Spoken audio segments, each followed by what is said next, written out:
Okay, let's head to our next destination, the Porta De Santiago. About 10 minute walking distance, like 500 meters like that only. Porta De Santiago is the only remaining gate that was the part of the big fortress FARMOSA. It was built by the Portuguese people who came to Malacca 500 years ago in 1511. FARMOSA meaning the famous one in Portuguese.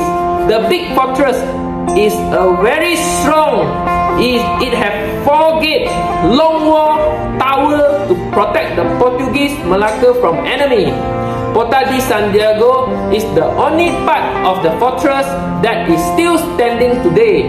The rest of the fortress was destroyed by the British manually, but not destroyed in a war. Why do the British do that? Okay, there is a very special part of the history that the Dutch actually gave British the Malacca colony during the Napoleon War. In exchange for the military support and protection over the Dutch to help to fight the French Napoleon. But the terms and conditions stated that the British have to return the Malacca colony back to the Dutch after the Napoleon War. So the British like the Malacca colony so much. The British are thinking that after they return it to the Dutch, if one day in the future later when the British want the Malacca, and the British might need to fight the Dutch at Malacca, and the British know the fortress is so strong that very difficult to attack. So friend will become enemy one day too. British are thinking to prevent the Dutch from using the fortress as defense. So the British actually use their gunpowder, their cannons to blow up most of the wall and tower, leaving only the Porta De Santiago gate behind. Anyway, later the British didn't go on war with the Dutch.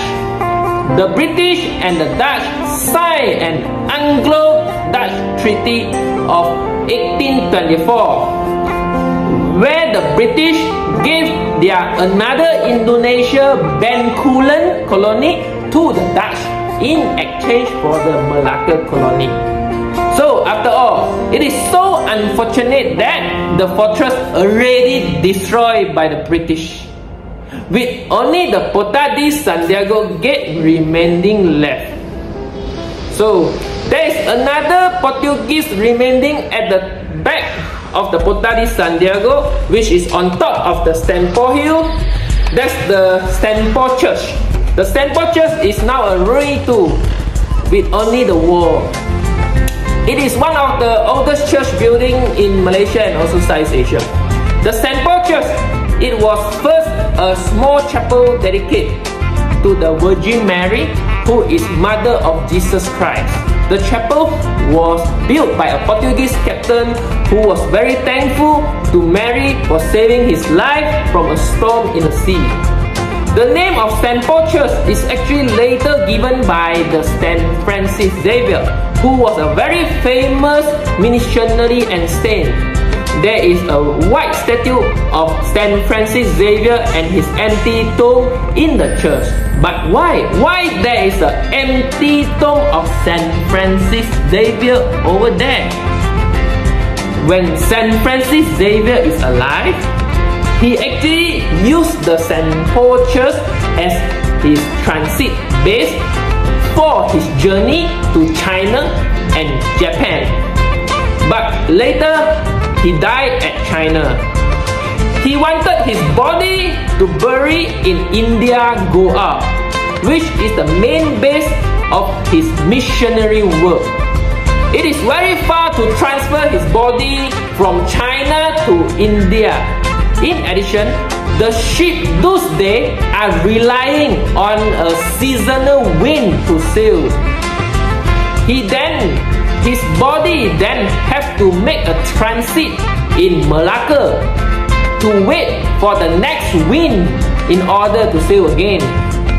So, as his body been buried at St. Paul Church for over 8 months.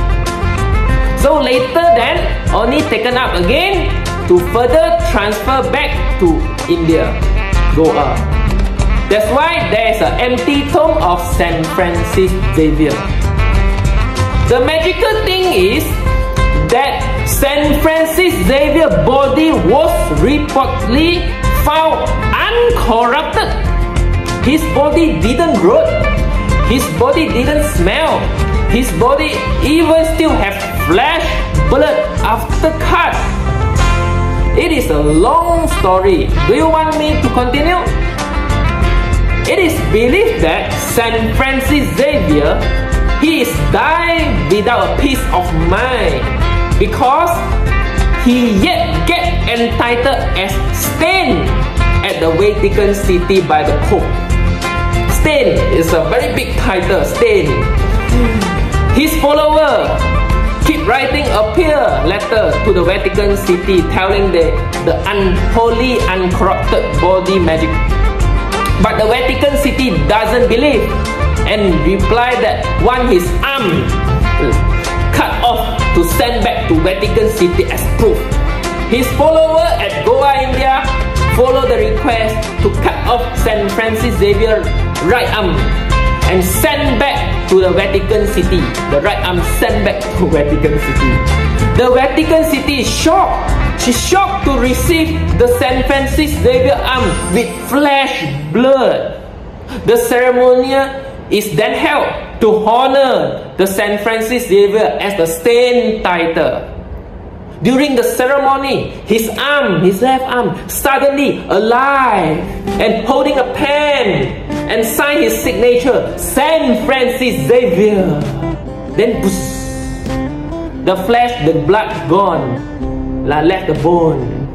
And finally, stand title, get ready. He can finally rest in peace. St. Francis Xavier body is kept in Goa, India. And his right arm, right hand, is kept as a relic at the Rome Church.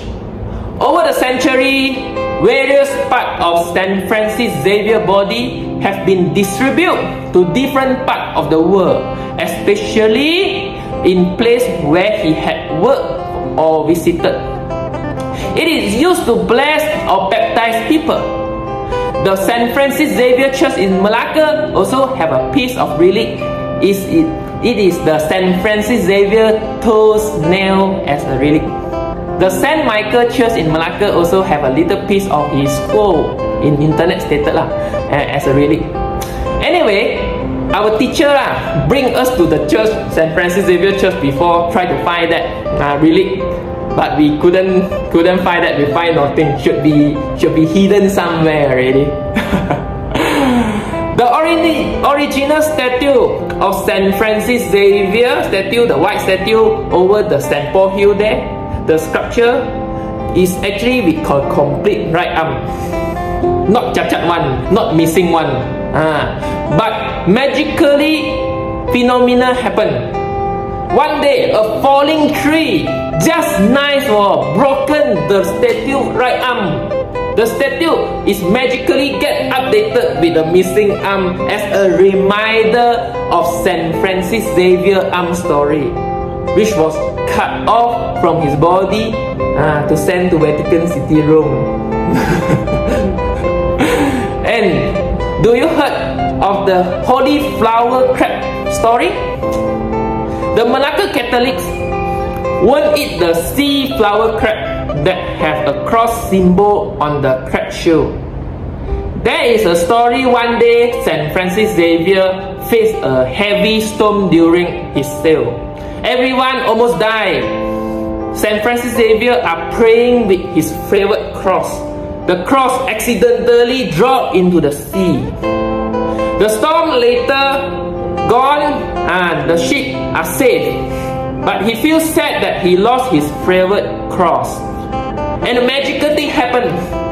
The sea flower crab bring the cross back to him. So the crab then later have the cross on his shell, like baptized already like that. St Francis Xavier tell his follower this holy flower crab story. So the Catholics in Malacca they don't eat the holy flower crab. Alright, my tour commentary until here. I hope you enjoy. Thank you so much.